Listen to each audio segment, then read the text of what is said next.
बेटी अब शर्मिंदा है, बेटी अब शर्मिंदा है, बेटी अब शर्मिंदा है, बेटी के हत्यारे को, बेटी के हत्यारे को, बेटी के हत्यारे को, जनता को नहीं भड़की है, देश की बेटी है, जनता को नहीं भड़की है, जनता को नहीं भड़की है, जनता को नहीं भड़की है, जनता को नहीं भड़की है, जनता को नहीं भड़की है, बेटी के हत्यारों को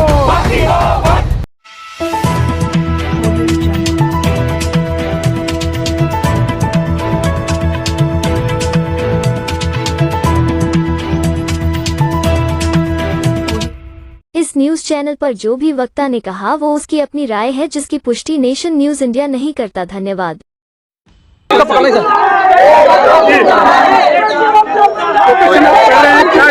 क्या मांग रखी सरकार से? डिमांड क्या है आपकी जो आज जैसा कि आप सभी लोग जानते हैं कि कोलकाता में एक हमारी रेजिडेंट डॉक्टर के साथ उसके साथ गैंग रेप और उसकी निर्मम रूप से हत्या कर दी गई, और आज ये सरकार जो है इतनी एक सप्ताह से सारे डॉक्टर सड़क पे हैं, हमारे रेजिडेंट डॉक्टर सड़क पे हैं, मांग रहे हैं सरकार से। हमारी एक ही मांग है, मुख्य मांग एक ही है, सेंट्रल प्रोटेक्शन एक्ट लाओ, डॉक्टरों के लिए हॉस्पिटल में सेफ जोन घोषित करो, और डॉक्टर के साथ अगर कोई वायलेंस होता है उसके लिए एक सेंट्रल एक्ट पूरे देश में एक जैसा कानून लाया जाए, और उस पे अगर कोई ऐसा होता है एक्यूज तो उसके अगेंस्ट जो है कार्रवाई की जाए, उसको अविलंब। बस एक ही मुख्य मांग है, बाकी तो दोषियों को दोषी जो है उसको सजा दी जाए। सीबीआई की जांच चालू हो गई है, सीबीआई की जांच में जैसा आएगा सरकार उसके अनुसार काम करेगी, पुलिस करेगी। डॉक्टर साहब, आम जनता जो है डॉक्टरों को एक भगवान का दर्जा देती है, क्या भगवानों के साथ भी इस तरीके का जो दुराचार हो रहा है, इसको ये कलयुग आ गया है, कलयुग आ गया। कलयुग में कुछ भी हो सकता है, कुछ भी संभव है कलयुग में। ये डॉक्टर एक महिला डॉक्टर की बात नहीं है, एक नारी के सम्मान की बात है। आज आप देख रहे होंगे उत्तराखंड में एक महिला नर्स के साथ जो है, हाँ, उत्तराखंड में महिला नर्स के साथ उनके साथ भी रेप करके हत्या कर दी। किसी भी महिला के साथ, किसी भी माँ बहन के साथ हो सकता है। हम सबके लिए मांग कर रहे हैं, बिकॉज हम लोग डॉक्टर हैं, हम लोग मरीजों की निस्वार्थ भाव से सेवा करते हैं, तो हम चाहते हैं कि हॉस्पिटल के अंदर सेफ जोन रहे। आप हॉस्पिटल के अंदर इलाज कराने आते हैं, हम आपको इलाज, आपको जीवन देते हैं, और आप आके डॉक्टर के साथ वायलेंस करते हैं, डॉक्टर को मारते हैं, पीटते हैं, गाली देते हैं। ये अब नहीं चलेगा, ये अत्याचार नहीं सही जाएगी। दिल्ली के अंदर करावल नगर के अंदर आज 12 बजे एक सूचना मिली कि वहाँ पे भी एक बलात्कार हुआ है। राजधानी के अंदर इस तरीके की घटना घट रही है। आप तो देख रहे हैं राजधानी की कानून व्यवस्था का हाल। ये तो एलजी साहब बताएंगे, ये तो पुलिस वाले बताएंगे, मगर हम लोग आज जो मुख्य अपनी मांग के सिलसिले में जो ये लेडी हार्डिंग से और जंतर मंतर तक एक शांतिपूर्ण प्रोटेस्ट का हम लोगों ने ये किया था, जिसको पुलिस ने, प्रशासन ने अनुमति नहीं दी, मगर ये हमारी धरना प्रदर्शन जारी रहेगी जब तक कि सेंट्रल प्रोटेक्शन एक्ट लागू नहीं हो जाता है। इस देश में बहुत सारी कानून है, बहुत सारी अध्यादेश रात को लागू की जाती है। क्या इस केंद्र सरकार के अंदर इतनी भी ये नहीं है कि एक डॉक्टर के लिए भाई कैबिनेट की मीटिंग बुलाओ, अध्यादेश लागू करो। सर, आप एक डॉक्टर नहीं है, उसके बावजूद भी आप रोड पर उतरकर डॉक्टरों का साथ दे रहे हैं, क्यों? देखिए, हम सामाजिक न्याय की बात करते हैं। आपसे हमारी पहले भी कई बार बात हो चुकी है। भारतीय लिबरल पार्टी का मैं महासचिव हूँ, और यहाँ पे एक डॉक्टर बेटी के साथ अन्याय हुआ है। सामाजिक न्याय का मतलब ये होता है कि समाज के हर वर्ग के साथ न्याय हो। जो लोग मानव की जान बचाते हैं, उन्हीं की जान को अगर खतरा हो तो समाज कहाँ पे पहुँच रहा है आज हमारा। तो इसी रोष स्वरूप हम यहाँ पे इकट्ठे हुए हैं। हालांकि मैं डॉक्टर नहीं हूँ, मेरा बेटा डॉक्टर बन रहा है, और समाज में डॉक्टर्स की एक अहमियत होती है, जिसकी संवेदना, जिसका दर्द हम सबके दिल में है। और आज जो डॉक्टर बेटी के साथ हुआ है, उसके लिए हम सब के मन में, समाज के मन में एक बहुत बड़ा रोष है, एक बहुत बड़ा दुख है, और इसी का प्रतिरोध करने के लिए आज हम यहाँ पे इकट्ठे हुए। नाम है आपका? डॉक्टर साहब क्या नाम है? सरीना सरोजिनी पेरेरा हूँ सर। डॉक्टर साहब, ये आप इतने पढ़े लिखे होकर रोड पे उतरने की क्या जरूरत पड़ी? आप तो एक बहुत बड़े डॉक्टर हैं। सर, इस बार रोड पे उतरने की इसलिए ज़रूरत पड़ी कि एक रेजिडेंट डॉक्टर की सर रेप हुआ एक हॉस्पिटल के टाइम ड्यूटी करते समय। एक रेजिडेंट डॉक्टर का रेप हुआ सर ड्यूटी करते समय, और एक गैंग रेप है सर। उसके बाद उसका मर्डर किया गया सर, और सर फिर उसको बोला गया कि उसने उसकी कैरेक्टर पे ये डाल दिया कि उसका कैरेक्टर ढीला है, फिर कह दिया उसने आत्महत्या कर दिया, जबकि ये रेप था। सब ये घटना को दबाने की कोशिश की ही सर। फिर उसके बाद जब सारे दूसरे डॉक्टर आरामपूर्वक से शांतिपूर्वक से अपना ये मांग कर रहे थे कि इंक्वायरी हो जाए, तब उनको भी मार पिटाई किया, सारे सबूत बंद करने की कोशिश करी, दबाने की कोशिश किया सबूत। और हम चाहते हैं सर ऐसी घटना कभी ना हो। पहले निर्भया हुआ, अभया हो गया, कितने और घटनाएं होंगी। कोई किसी की बेटी, किसी की बहू, किसी की माँ, किसी की बहन, कोई भी हो सकता है सर। ये डॉक्टर का बात नहीं सर। और एक डॉक्टर ड्यूटी करते समय सर ये पहली बार ऐसा हुआ कि एक अस्पताल में ही रेप हुआ है सर। एक अच्छी बात नहीं सर, ये दर्दनाक है सर। डॉक्टर साहब, हमारी कई महिलाओं से बातें हुई, वो सारे लोग ये कह रहे हैं हम नहीं चाहते अपनी बेटी को डॉक्टर बनाना, जब डॉक्टर ही सुरक्षित नहीं है। लगा होगा सर उनको, क्योंकि एक तरफ से हम कहते हैं सर बेटी बचाओ, बेटी पढ़ाओ, और दूसरे तरफ से हम देखते हैं कि जो बेटी पढ़ रही है उसको कोई बचाता नहीं है सर।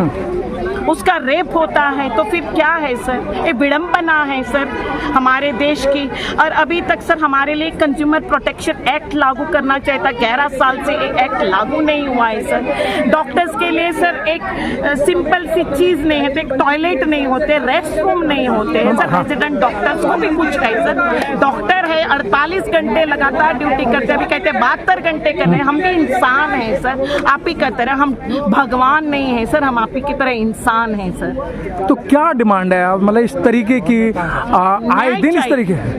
उस लड़की को न्याय मिलना चाहिए, जिन्होंने रेप किया है उन सबको सजा मिलनी चाहिए। एक गैंग रेप है, एक आदमी ने नहीं किया है सर, सेम है सर। उसके फॉरेंसिक रिपोर्ट में पता लग गया कि ये गैंग रेप है। फिर एक आदमी एक औरत को इतना नहीं मार सकता है सर, इसके लिए भीषण है सर। उसको न्याय मिलना चाहिए, हमें सुविधाएं मिलना चाहिए सर। हर एक स्त्री को, एक रेजिडेंट डॉक्टर को एक अच्छा टॉयलेट, एक कमरा होना चाहिए हर एक हॉस्पिटल में, सीसीटीवी होने चाहिए, डर नहीं होना चाहिए कि हम ड्यूटी कर रहे हैं सर। दूसरी बात है सर, सेंट्रल प्रोटेक्शन एक्ट लागू करना चाहिए। आजकल सर कहीं भी कुछ भी होता है, पेशेंट बच गया तो भगवान ने बचाया, पेशेंट मर गया तो डॉक्टर ने मारा। डॉक्टर किसी को मारता नहीं है सर। हम आपको मार के हमें कुछ नहीं मिलता है डॉक्टर साहब। जिस तरीके हम आप ही की तरह इंसान हैं सर। डॉक्टर साहब सिक्योरिटी की बात कर रहे हैं कि जिस तरीके से वो दरिंदे जो अंदर गए थे, तो क्या गेट पे सिक्योरिटी होती है, अंदर सिक्योरिटी होती है, उसके बावजूद इतनी सिक्योरिटी पार करके वो रेजिडेंट डॉक्टर क्या होगा हम नहीं बता सकते, क्योंकि सीसीटीवी काम नहीं कर रहे हैं, ये बोल रहे हैं सर। हॉस्पिटल में आप कोशिश करो एंट्री करने के लिए सर, हर वक्त आपको एक गार्ड रोक देगा। तो उस दिन क्या हुआ सर, उस 9 तारीख के रात को भयानक क्या हुआ सर, 9 और 10 के बीच में कोई नहीं बता सकते। लेकिन डॉक्टर तो हम सारे डॉक्टरों को बाहर आना, यदि न्याय मिलता, हमारे प्राइम मिनिस्टर प्रेसिडेंट मुंह खोल लेते, तो आज डॉक्टरों को बाहर आने की नौबत नहीं हुआ। अभी भी डॉक्टरों को सर लेडी हार्डिंग से बस शिवाजी स्टेडियम तक ही जाने को दिया सर। आप डरते क्यों हैं हमसे? हम आपकी तरह इंसान हैं, शांतिपूर्वक है सर। लेडी डॉक्टर हो या जेंट डॉक्टर, सब शांतिपूर्वक है। हमने ये प्रॉमिस लिया है सर, ओथ लिया है कि हम जनता की सेवा करेंगे, मरीजों को देखेंगे, लेकिन आज हमें हड़ताल करना पड़ रहा है, लेकिन कैजुअलिटी हमने काम करके आए हैं सर। ठीक है, बहुत बहुत धन्यवाद। को हम माता कहते हैं, यानी कि इस देश को हम मातृभूमि कहते हैं। एक बेटी जो इस देश की है, जो कि डॉक्टर भी थी, जिसकी निर्मम हत्या होती है, और वो उस स्टेट में होती है जहाँ पे दुर्गा को देवी के हिसाब से पूजा जाता है, और वहाँ की मुख्यमंत्री भी एक महिला है। आज उन्हें 7 दिन हो गए कि आज पहली बार उन्होंने प्रदर्शन किया है। 7 दिन तक क्यों नहीं प्रदर्शन किया? 7 दिन तक उन्होंने आक्रोश क्यों नहीं दिखाया? कहीं ना कहीं बहुत सारे सवाल है, बहुत सारी चीजें इस तरह की आई है कि जो हमें खुद को भी लगता है कि कहीं ना कहीं जो भी इसमें परेशानियां रही है, एक तो सेंट्रल एक्ट होना चाहिए, हमें सेफ्टी सेफ्टी जोन मिलना चाहिए। हमारी बेटी बहू, अगर हमारी बहन वहाँ as a doctor, as a nurse, as a कोई भी वहाँ काम कर रही है तो उसको एक सेफ जोन मिलना चाहिए, जैसे कि बाकी सभी वर्किंग प्लेस को मिलता है। और ये चीज बिल्कुल ही गलत है। Justice delayed is always justice denied. खबरें ऐसे भी आ रही हैं कि फिर से वहाँ अटैक किया गया हॉस्पिटल में। ऐसा है सर कि 2 दिन बाद 14 की रात को भारत जश्न मना रहा है अगली सुबह कि हम आजाद हुए। उस रात को फिर से वहां पे 6 से 7 हजार लोग आए हैं और उन्होंने तोड़फोड़ की है। माना जाता है वो तोड़फोड़ इसलिए की गई थी कि एविडेंसेस को डिस्ट्रॉय किया जाए। ऐसे कौन से एविडेंसेस है और ऐसे कौन लोग डिस्ट्रॉय कराना चाहते हैं जो सरकार काबू नहीं कर पा रही है या सरकार खुद करवा रही है? हमें नहीं पता है, बहुत सारे सवाल है। हमें सबसे पहले अब चाहिए जो न्याय है वो बहुत जल्द मिले, और दूसरी हमारी मांग है कि सेफ्टी हो, तभी हम हमारी बेटी बच्चों को पढ़ने के लिए आगे भेजेंगे, वरना नहीं भेजेंगे। पढ़े लिखे हैं और डॉक्टर भी हैं, आपको रोड पे क्यों उतरना पड़ा, क्या कारण है? देखिए, एक बहुत बड़ी समस्या हुई है इस समय देश में। हमारी एक बहन को, एक बेटी को रेप हुआ है, और उसके साथ बहुत बेइंसाफ़ी हुई है, उसकी मौत हुई है। तो हम उसके प्रोटेस्ट में हम लोग यहाँ पे इकट्ठे हुए हैं। तो हम लोग ये कहना चाहते हैं कि हमारे जो लोग हैं, हमारी जो रैली थी, हमारी रैली को रोका गया, हमारी रैली को आगे नहीं बढ़ने दिया गया। हमारी रैली को आगे नहीं बढ़ने दिया गया। सिर्फ 1 किलोमीटर से कम के दायरे में हमें घुमाया और वापस लेके आ गए। कहीं ना कहीं इसमें सरकार इन्वॉल्व, सरकार की पावर्स इन्वॉल्व हैं। बिल्कुल। कोई दूसरा ग्रुप होता है, जैसे लॉयर्स का ग्रुप है, लॉयर्स स्ट्राइक करते हैं, वो इतनी बड़ी संख्या में लड़के झगड़ के और पहुंच जाते हैं जंतर मंतर, सचिवालय, कहीं पहुंच जाते हैं। मगर हमारे केस के अंदर हमें जाने से रोका गया। ये बहुत ही गलत बात है। वो इसलिए भी ये सोचते हैं कि डॉक्टर्स हैं, डॉक्टर्स के पास बहुत सीधे साधे लोग हैं, पढ़े लिखे लोग हैं, ये उग्र नहीं हो सकते। हमारे शराफत का नाजायज़ फ़ायदा उठाया जाता है। आप एक महिला है मैडम, क्या फीलिंग है मन में, क्या चल रहा है? अब समझ सकते, एक महिला है और डॉक्टर भी है। हमें समझ आ रहा है कि ये क्या चीज़ होती है, कैसे निर्भया के बाद दूसरी निर्भया का के साथ जो हुआ था गलत, तो बस में हुआ था। यहाँ एक डॉक्टर के साथ ड्यूटी करते हुए, डॉक्टर के साथ 48 घंटे की हम सब ने ड्यूटी किया, हमारी बिटिया कर रही है। उसके बाद भी एक रूम नहीं मिल रहा है, टाइम पे खाना नहीं मिल रहा है, कोई टाइम नहीं है ड्यूटी का। 24 घंटे में दूसरा ड्यूटी नहीं है, 48 घंटे करा लो। उसके बाद भी आप एक सेफ्टी नहीं दे पा रहे हो किसी भी हॉस्पिटल में, कितनी गलत बात है। कहते हो कि बेटी बचाओ बेटी पढ़ाओ, हम बेटी भी बचा रहे हैं, बेटी भी पढ़ा रही है, लेकिन उसके बाद भी बेटी की हत्या हो रही है, डॉक्टर की हत्या हो रही है। ये पूरे देश की समस्या है। किसी बेटी के साथ रोड पे, किसी कॉलेज में, रास्ते में हो सकता है।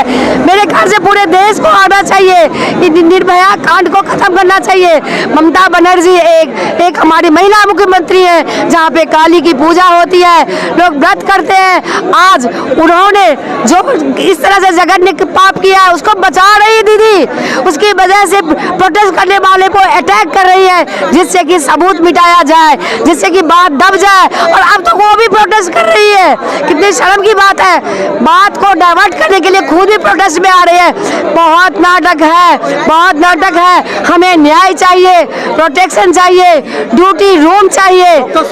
आप जंतर मंतर जा रहे थे, तो आपको जंतर मंतर पे अपनी बात कहनी थी, तो आपको क्यों रोका पुलिस ने?